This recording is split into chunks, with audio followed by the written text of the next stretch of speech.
Hola, ¿qué tal? Bon, parlons de la cliente numéro 2. Quand je vous disais que l'intelligence émotionnelle est un outil extrêmement puissant dans notre profession de courtier immobilier, mais ma cliente numéro 2, c'est une cliente qui est solitaire, une cliente qui a de la difficulté à faire confiance en l'être humain par rapport à ses expériences de vie, puis c'est bien correct. Donc, je prends le temps. Je prends le temps de l'accompagner, je prends le temps de lui poser des questions. Et puis, dans ces critères de recherche, c'est que je veux réduire l'espace habitable de ma propriété parce que présentement, j'ai une grande maison de 3 étages avec un grand terrain, puis c'est beaucoup trop d'entretien. Parfait. Prochaine étape de vie, on veut plus petit, on veut avoir des sous pour sa retraite, etc. Merveilleux. Aurélie, je veux pas de voisins. Aurélie, je voudrais avoir une maison mobile. Aurélie, je voudrais avoir un terrain. Aurélie, je voudrais une autoconstruction. Aurélie, je voudrais. OK. Donc, vous voyez à quel point on peut avoir des personnes qui ne savent pas ce qu'ils veulent. Puis il y a des degrés de je ne sais pas ce que je veux. Est-ce que c'est telle ville ou telle ville? Est-ce que c'est un IGA versus un métro mon épicier? Mais là, il y a des gens qui savent absolument pas ce qu'ils veulent. Donc, comme elle a une tendance à ne pas faire confiance directement à l'humain, elle n'a pas voulu que je me déplace directement chez elle pour lui présenter la valeur marchande de sa propriété pour qu'elle puisse en acheter une autre. Donc, on est allé à une première étape qui est de se rencontrer et prendre un café. On passe 1-2 heures ensemble parce qu'on avait ensuite prévu d'aller visiter une première propriété qu'elle avait déjà vue bien avant de me contacter. Merveilleux. Puis là, on arrive. Oh boy, un voisin. Tu sais, le genre de voisin qui, avec ton boisé, ne t'emmerdera pas. Mais pour elle, c'était too much.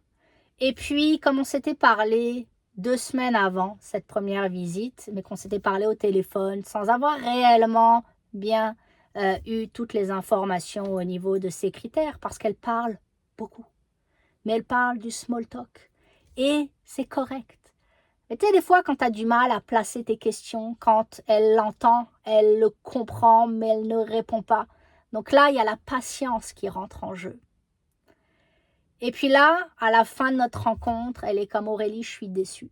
Je suis déçue parce que tu n'as pas envoyé des propriétés en lien avec mes critères.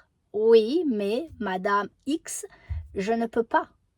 Je n'ai pas pu parce que tu ne m'as pas donné toutes les informations. Et aujourd'hui, lors de notre première visite, j'apprends pas mal d'autres choses de ce que tu recherches. Ok, on se redonne un autre 2 semaines.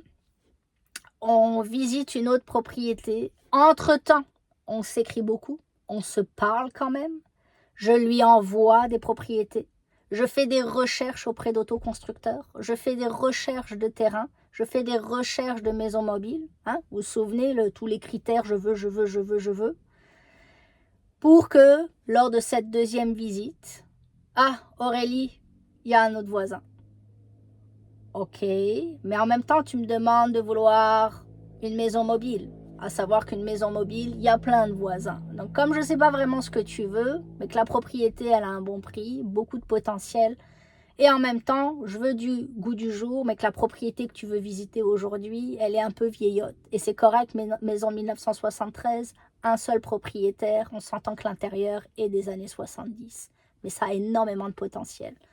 Donc, je me retrouve avec plein d'autres critères, incohérents les uns après les autres, mais ma patience est là, mon intelligence émotionnelle se met en marche et je pose encore des questions. Pour qu'à la fin de cette deuxième rencontre, elles me disent « Ah mais là j'ai perdu du temps ». Je dis « Oui, moi aussi, mais en même temps ça fait partie de la game de faire des visites. On n'est qu'à 2 visites depuis qu'on se connaît, depuis qu'on collabore ensemble. Ah ouais mais c'est pas grave. Genre mon temps n'est pas grave. » Et là, dans mon guide des valeurs, dans mon plan d'affaires, c'est du non-respect. Du non-respect de ma profession, du non-respect de la profession de mes collègues.